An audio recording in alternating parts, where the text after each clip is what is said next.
I'm Jeff Mack, a commercial real estate broker with Newmark Grubb Knight Frank, and I'd like to welcome Alan Kaplan to Citybizlist. Alan is the CEO and founder of Kaplan Partners.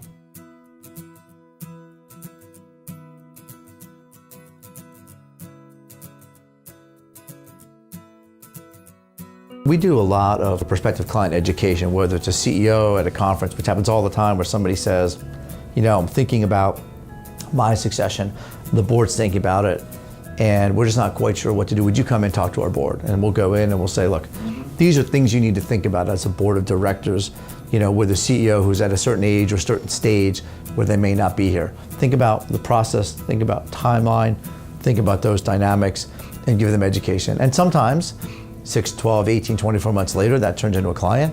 Sometimes, you know, we educate them, they bring somebody else in to talk about the business, and the other person gets a business.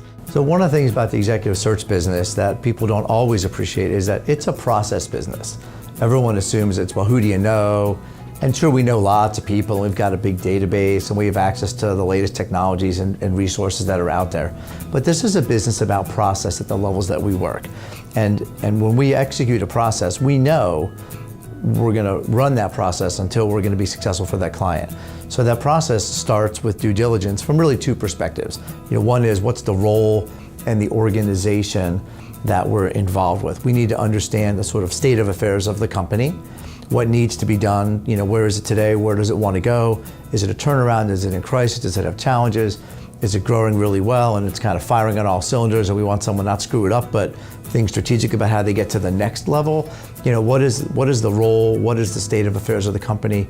Really, really important. So when you talk about a CEO in a bank or a CFO in an industrial company, you know, each one of those candidates potentially might bring some different things to the party, and being able to parse that's really important. But the other part of process is due diligence around a culture.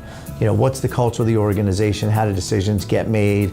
How does the CEO run their team if the job reports to CEO? What's the culture in the boardroom?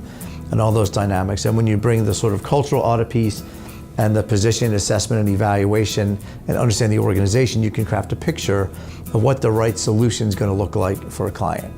And then we get into the sort of unglamorous job of researching candidates in the market, you know, making 150 to 200 outreaches in a typical C-level executive search assignment to whittle that down to dozens of in-depth phone interviews, to 10 to 15 people we might actually meet in person for a couple of hours, and also run an assessment tool, predictive index, on those candidates as well along the way.